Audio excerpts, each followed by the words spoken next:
బెంగళూరు శివారు ప్రాంతంలో నిర్వహించిన రేవ్ పార్టీలో తనకు ఎలాంటి సంబంధం లేదని, తాను అసలు ఆ పార్టీలకు ఏనాడు వెళ్ళలేదని సినీ నటుడు శ్రీకాంత్ స్పష్టం చేశారు. ఈ విషయంపై ఆయన వివరణిస్తూ తన ఇంట్లో నుంచి ప్రత్యేకంగా వీడియోను విడుదల చేశారు. రేవ్ పార్టీలో పబ్లకు వెళ్లే సంస్కృతి తనది కాదని వెల్లడించారు.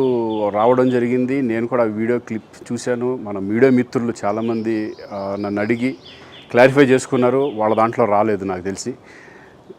చాలా ఇట్లా శ్రీకాంత్ ఇలా బెంగళూరులో రేవ్ పార్టీకి వెళ్ళాడు, హేమ వెళ్ళింది, ఈ టైప్లో ఏవో వచ్చినాయి. నిజంగా నాకు నవ్వు వచ్చింది. ఇంట్లో వాళ్ళందరూ నవ్వుకున్నాం. ఇదేంటిది, మొన్న ఏమో విడాకులు ఇచ్చి పిచ్చేశారు నా భార్యతో, ఈరోజేమో రేవ్ పార్టీలకు వెళ్ళాడు అని వచ్చేసినాయి. కానీ ఒకటి వాళ్ళు కొంచెం తొందరపడ్డంలో ఇది లేదనిపించింది. ఎందుకంటే అతను ఎవరో కానీ కొంచెం నాలాగా ఉన్నాడు. వాడు కొంచెం ఇలా కప్పుకొని, అది గెడ్డం ఉంది, బట్ ఇప్పుడు గెడ్డం నాకు లేదు అని, బట్ గెడ్డంతో నేను షాక్ అయ్యాను. ఇదేంటిది నాలాగా ఉన్నాడు ఏంటి అని నేనే షాక్ అయ్యాను. సో దయచేసి ఎవరు నమ్మొద్దు. ఎందుకంటే రేవ్ పార్టీలకు వెళ్ళే కల్చర్ నాది కాదు, పబ్ కల్చర్ మనిషిని కాదు నేను. ఒక్కోసారి బర్త్డే పార్టీలకు వెళ్తాము, ఒకవేళ తెలియకుండా ఏదైనా వెళ్ళినా ఒక హాఫ్ అన్ అవర్ నుండి వచ్చేస్తాం తప్పితే అటువంటి ఏమీ లేదు. రేవ్ పార్టీ ఎలా ఉంటుందో కూడా నాకు తెలియదు.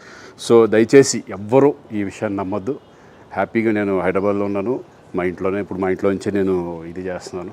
సో దయచేసి మీడియా మిత్రులందరికీ కూడా నేను చెప్పేది ఏంటంటే, ఏ విషయం కరెక్ట్గా తెలుసుకోకుండా మీరు కూడా థంబ్నైల్స్ పెట్టేసేసి నా బొమ్మ వేసేసి రేవ్ పార్టీలో పట్టుబడ్డ శ్రీకాంత్ ఈ టైప్లో వేస్తున్నారు. కాబట్టి దయచేసి ఎవరు నమ్మొద్దు.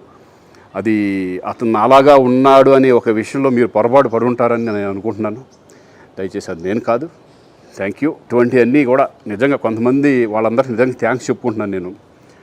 కొంతమంది మీడియా మిత్రులు నాకు డైరెక్ట్గా తెలుసు కాబట్టి, వాళ్ళ ఫ్రెండ్స్ లాగా నన్ను ఇచ్చేస్తారు కాబట్టి, వాళ్ళందరూ నన్ను డైరెక్ట్గా అడగడం, నేను చూసి ఇద్దరు నవ్వుకోవడం, వాళ్ళు వాళ్ళ దాంట్లో వేయకుండా చూశారు కొంతమంది. వాళ్ళందరూ కూడా నేను థ్యాంక్స్ చెప్పుకుంటున్నాను.